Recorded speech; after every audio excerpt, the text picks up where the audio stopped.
What was it like growing up in New Orleans? How would you describe it? Grew up faster than I probably needed to.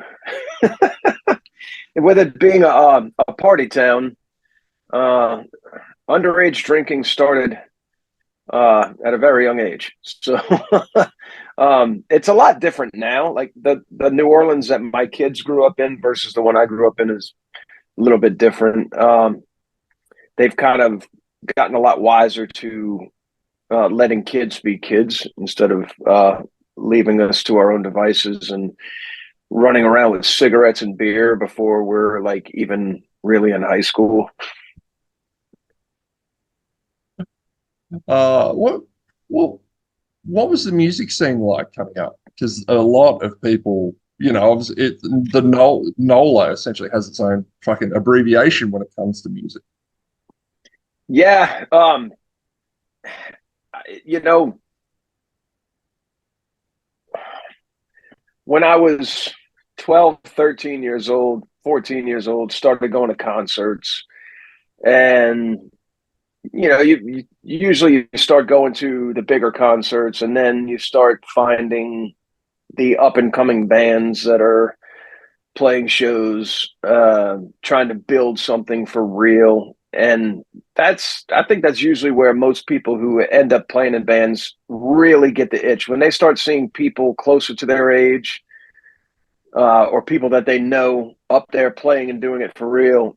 It's always like, I want to do like they're doing. And that's kind of how it started for me, really, was, uh, yeah, you get your albums that you connect with at a young age, and then if you're playing an instrument, you want to learn how to play these songs, and then you're like, well, shoot, I can do this here. Can I do this in a room full of other people? So it just kind of unravels that way, I think. What were some of those formative gigs for you? What were some of the ones that first blew your mind? First concert I saw, like true concert, was Ozzy Osbourne on the Speak of the Devil tour with Vandenberg opening on their debut album. And I was just about 3 weeks short of my 13th birthday. And I was a music fan well before this. I was a kid who grew up loving Kiss, Queen, Led Zeppelin, David Bowie, all this stuff. And but it wasn't until I really like saw it and the production and was like, ah, that's when my life was ruined forever. Ruined in the best way possible. I can sympathize, man. I was born in '85, so it was 1995 was when I started first hearing like these incredible metal songs. Fear Factory had just released Fear Manufacture. I know you're sick of hearing the name in interviews, but Pantera, the Cowboys from Hell album. No, no, I'm not sick of hearing the name. You know? That's the thing. I'm not. No, no, no. We're friends. All right, cool, cool. Well, it's just, all I always hear, whenever someone mentions Exhorder, that, that name is kind of mentioned in parallel. And I was like, well, fuck, he's probably sick of hearing that. Well, sick of hearing the comparisons and people wanting to know if there's dirt. Yeah, I'm sick of that, but I'm not sick of them or their band or like. I'm friends with the guys. If there was ever a beef between our two bands, it wasn't with me. And I think a lot of that is media driven and fan driven. The fans are the ones who feel like it needs to be, well, who came first, the chicken or the egg? Who cares? Everybody's out there playing music. Just enjoy the music. And if you don't like it, turn the channel. Amen. I've interviewed Andreas Kisser from Sepultura a few times, and I've told him that whenever I see his band mentioned, I have to avoid the comments section because it'll just be 30,000 people going, "It's not Max, it's not Sepultura." I'm like, shut up. Yep. Yeah. So Sepultura absolutely has a right to move on without that version of the band. and they've done quite well for themselves. So if that's not the era of Sepultura you like, then go home and listen to the records that you like. It's that Yeah. simple. And Derek Green is an absolute beast. Like, I don't know. Absolutely. A nice guy too. Yeah. Oh, absolutely love it. Um, are you so what I've been listening to Defectum Omnium. Hope I'm pronouncing that right. My Latin's a little rusty. What were some of the biggest challenges in making that record? Uh the fact that none of us live in the same area definitely changes everything when it comes to songwriting. We started writing that one right as soon as lockdown began for COVID-19. We just said we're not getting back on the road anytime soon. Let's just start working on the next one. So the challenges that we had were mostly geographical, but in the digital age, that's not that big of a problem. Mm. So we would, Jason and Sasha were able to get together a few times and work on things and send it to me. I was working on things here at the house with a drum machine, and I'd send it over to them. And when we get together, we'd start working on the songs, and somebody might step up and say, "Why don't we try this to this part?" Or "I don't think this is working. Let's try something else." And we were all mature enough to be able to look at each other and not go "fuck you." It's literally uh, let's serve the song. Let's make the songs as good as they can possibly be. And I don't want it to just be my opinion. I don't want to go in and work on a piece of music that somebody else wrote that they're guarding like some sort of pile of gold or something. I've worked with people like that in the past, and it's not a pleasant experience to write with people that way. It's better when everybody looks at the song and says, "What can we do to make this the best piece that it can possibly be?" Mm. When did you start working with Pat O'Brien? Pat came into the equation after we had committed to me being the guitar player for the band, and obviously we need this. EXHORDER's a 2 guitar band. We tried it as a 4 piece with 1 guitar, and it's just not the same. So when we started talking about a second guitar player, Jason, who grew up not far from Pat, they've known each other since they were teenagers.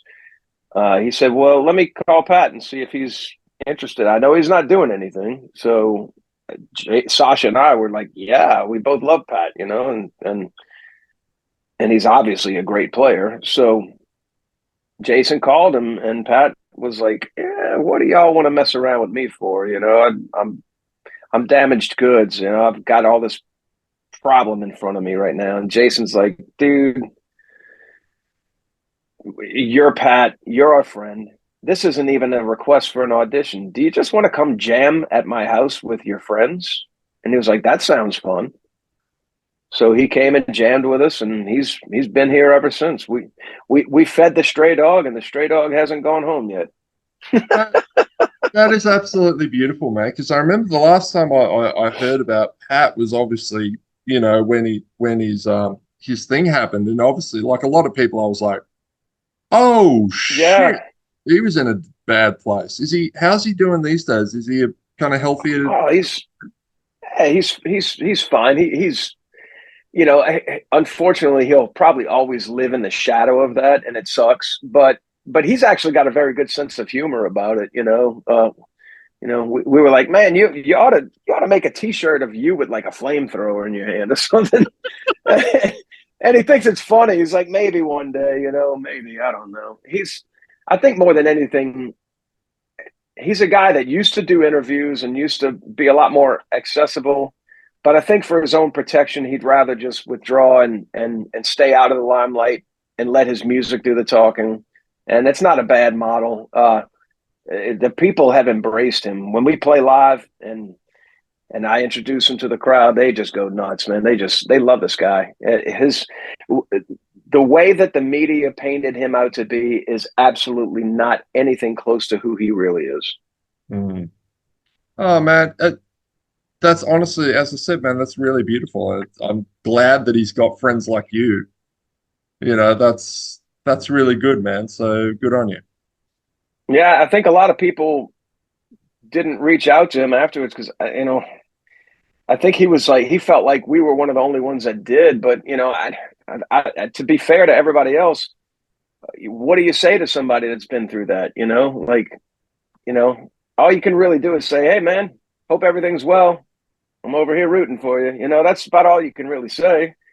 And and the fact that he was available, he was already a fan of the band. He likes Exhorder, so like that part was easy for him. Um, and obviously, we all think very highly of him. He elevates this band by his mere presence. He's got a very strong fan base. His skill set is through the roof. His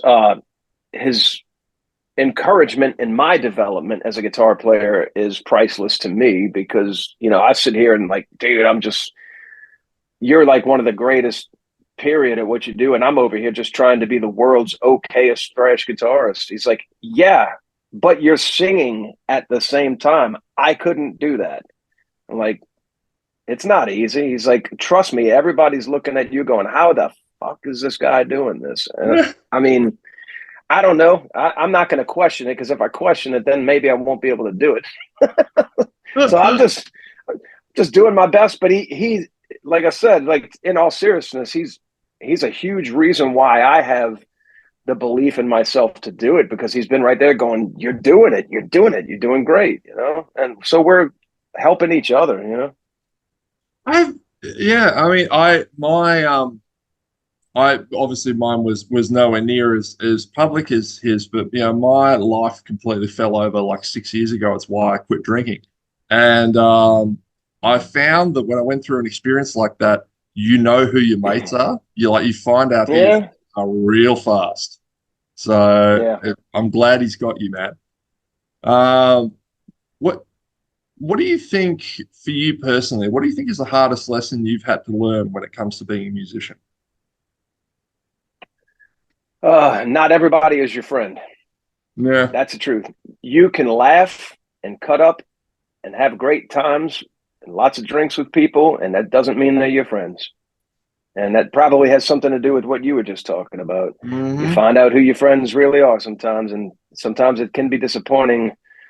But that's the hardest thing to me with longevity in music is finding a combination of people that work well together, that aren't toxic towards each other, that share a common goal. And if you can find that, it's worth its weight in gold. And we have that in this lineup right now. This is the most peaceful lineup Exhorder has ever had.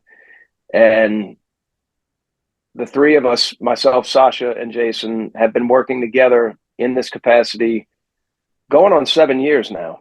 And Pat has been with us for about 2 years. So nobody seems like they're in a hurry to go anywhere right now. And I'm grateful for that. Well, it's like lightning in a bottle, isn't it? Yeah. Bands seem to, a successful band seems to be a cosmic alignment of everyone's personal circumstances, everyone's relationships, everyone's musical talent. Like to be able to get all of those things pointing in the same direction, at the same time is a rare beast. Not having to share Yeah. people with 1,000 other bands usually helps. You know? Yeah. No doubt. Yeah. No doubt. It's tough, especially when you're in close quarters. The quarters aren't always comfortable. There's a lot of traveling, not enough rest.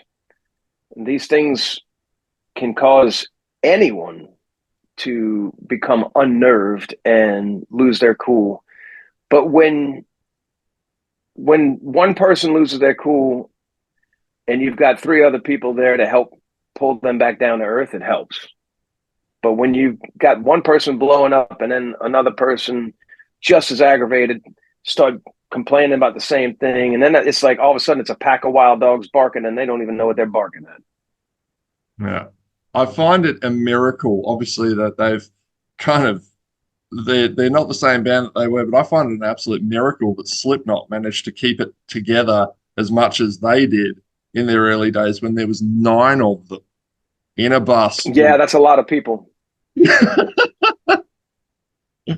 It's a lot of people to put on in a vehicle. It's a lot of people to put on an airplane. It's a lot of people to put in hotels. A lot of people to feed. It's a lot of people to pay. yeah. It's a lot of attitudes. Yeah. Who do you see? You've talked quite affectionately about Pat. Who do you see as some of the greatest guitarists in thrash metal?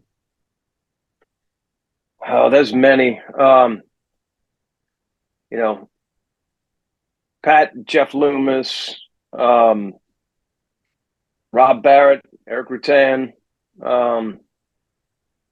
Ralph Santalla, rest his soul, Jack Owen. So many. I mean, Dave Linsk and and Derek Taylor from Overkill. I mean, they've got that thing like a well-oiled machine right now. I could go on and on. There's plenty. Yeah. Do you see? Would it be feasible for the band to tour Australia at any point, or is that just not even on the radar at the moment? Hang on, Phil Demmel. I have to say, Phil Demmel. I just got off a tour with Phil Demmel. I watch him play every night. Can't leave out Phil. So who else? What was the last question? I'm sorry. I was just wondering, what is it? Can you see Exhorder touring Australia? I would love to. I just came from telling someone in an interview a little while ago. They asked me, what are some bucket list places you haven't been to? Australia is one of them. For many years, we've had a lot of friends in Australia writing to us, begging us to come. Australia, New Zealand. And if I can make that happen, I will. That has come up in conversations with our management. So we'd like to try to make that happen. We just made Latin America happen, and I didn't think that ever was going to happen. There seems to be a lot of success recently with double-header tours. So like getting 2 headlining bands to come down and play the one show, but playing full sets. I was lucky enough, like in the last week, to see Mudvayne and Cold Chamber and In Flames and Creator. You know, like oh wow, yeah. You know, and Creator, holy shit, man! Millie has been doing this longer than I've been alive, and he's killing it.